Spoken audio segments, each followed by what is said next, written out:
pertanyaan selanjutnya datangnya dari Ridwan dari Yogyakarta. Assalamualaikum warahmatullahi wabarakatuh. Salam. Buya, saya mau tanya, kalau ada istri yang tidak mau diajak, berhubungan badan dengan alasan sakit dan belum mau punya anak, apa yang harus saya lakukan sebagai suaminya? Dan apa yang harus dilakukan ketika syahwat saya memuncak sedangkan istri tidak mau sama sekali? Terima kasih. Baik, jika seorang istri tidak bisa melayani suami karena udzur, misalnya sakit, atau karena haid, atau karena nifas, karena sakit, maka istri tersebut dimaafkan, tidak dosa di hadapan Allah.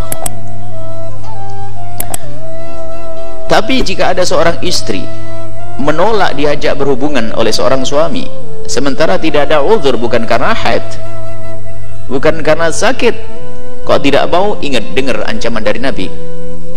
Idza da'a ar-rajul imra'atahu, jika ada seorang laki-laki mengajak istrinya ila firashihi, ke atas ranjang, fa'abat, kok perempuan itu ogah-ogahan, dan model wanita tuh banyak ogah-ogahan. Kalau sudah suaminya mengajak mau macam-macam, ngangkatin nasi lama-lama, menutup pintu lama-lama, ini model perempuan tuh. Nidurin anak lama-lama, sampai suaminya stres. Nah itu alasannya, padahal suaminya sudah mulai tadi manggil-manggil, dia nggak paham-paham.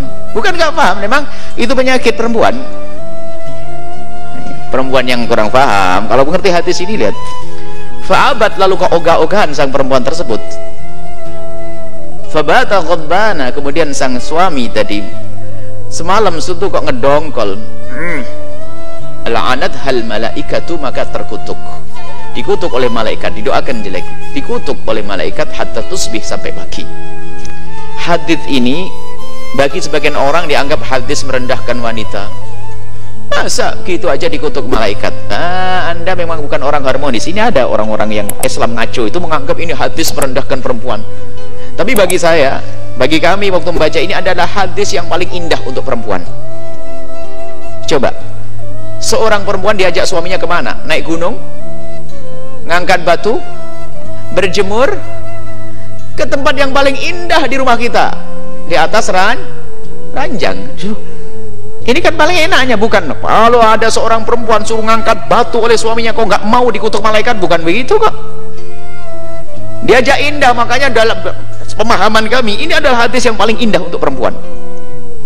Sudah begitu ya ancam, kalau nggak mau awas, suruh enak, suruh seneng, nggak mau diancam, awas ya. Duh, enak bener itu.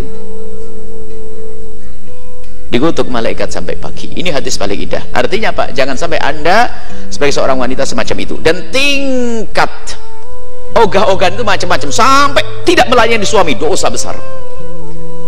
Ada tingkat ogah-ogahan yang tadi itu, yaitu nutup pintu aja lama-lama banget, muter sana ini ngangetin sayur, ya ada aja. Biasanya nyuci piring besok, gara-gara suaminya pengen langsung nyuci piring malam itu. Ada enggak begitu, Pak?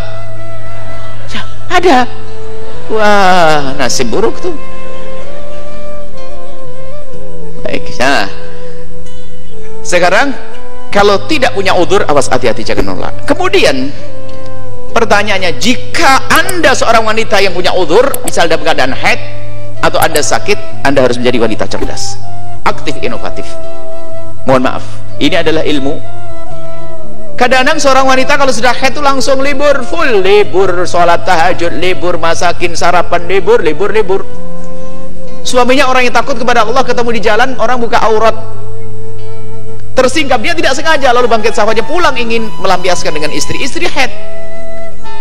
Sudah itu sama istri dibiarkan begitu saja. Na'udzubillah.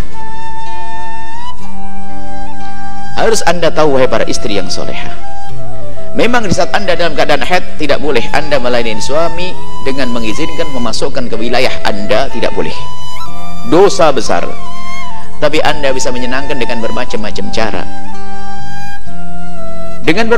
cara, yang penting tidak masuk ke wilayah tersebut sampai suami puas. Apakah dengan, mohon maaf, ini mufakhadah dengan paha atau dengan tangan, asalkan tangan istri, maka suami tidak dosa. Tapi kalau suami mencari kesenangan dengan tangannya sendiri, Anda ikut dosa. Mungkin Anda sekedar demam kan di sini, yang lain kan tidak demam. Anda layani sampai dia selesai. Ini loh cerdas wanita. Jangan sampai seperti yang bertanya tadi, stres dia. bebas. Ya selesai ini, kasusnya sudah selesai. Punya ilmu ya. Nggak boleh suami sampai, karena suami Anda mungkin orang yang sangat soleh, tidak mau melakukan keharaman, sementara godaan di luar biasa besar. Naudzubillah, lalu bangkit syahwat. Atau ya suaminya, istrinya begitu, gara-gara haid sudah libur semuanya. Anda bercumbu dengan suami sampai dia tuntas selesai. Yang penting jangan masuk wilayah itu. Jangan masuk lewat belakang. Dalam keadaan suci pun lewat belakang adalah haram, dosa besar. Jangan masuk wilayah depan dalam keadaan haid. Kalau Anda punya sakit, Anda bisa melakukan. Yang penting selesai.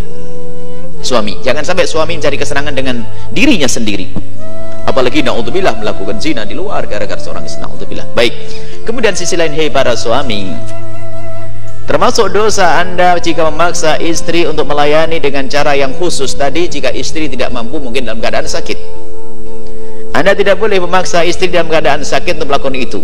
Mungkin ada lain lagi, misalnya istri sakit, sakitnya adalah sakit urusan mandinya. Jadi ada istri kalau kesentuh air, Masya Allah, maka Anda di kasus yang semacam itu jangan takut mandi.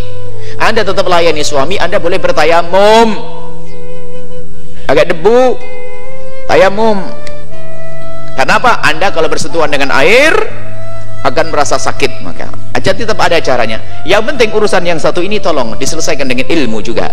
Jangan sampai dibiarkan suami terlantar.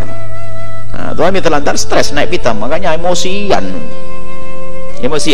Jadi, dan di sisi lain, wahai para suami, kalau Anda melihat istri Anda sakit, Anda harus mengerti. Jangan Anda paksa untuk melayani Anda dalam keadaan sakit, apalagi yang mungkin dia tidak akan bisa melakukan. Sampai Nabi itu mengajarkan agar suami itu kalau mau pulang ke rumah itu memberi tanda, jangan bikin kejutan.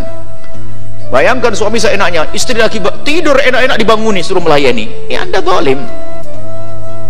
Mungkin Anda sudah kasih tahu, Ma atau Umi atau Neng, ya, saya mau pulang nanti jam 12. Kalau sudah ngasih jam itu berarti Anda siap-siap gitu loh. Yang paham, cerdas, suruh belanja tok cerdasnya, ini kan repot. Seperti itulah. Semoga Allah menjaga kita semuanya. Nah, alasan tidak mau punya anak, naudzubillah. Bagaimana tidak mau punya anak lalu tidak melayani? Dengan ada, kalau belum punya anak, kasusnya adalah banyak hal. Mungkin ada bisa dengan azl, dengan mengeluarkan sperma di luar dan sebagainya, itu ada. Tapi jangan sampai hubungan suami istri seperti itu, gersang, itu panas, tidak indah itu semuanya. Semoga Allah menjadikan hidup kita indah dalam cinta karena Allah Subhanahu wa taala. Wallahu a'lam bissawab.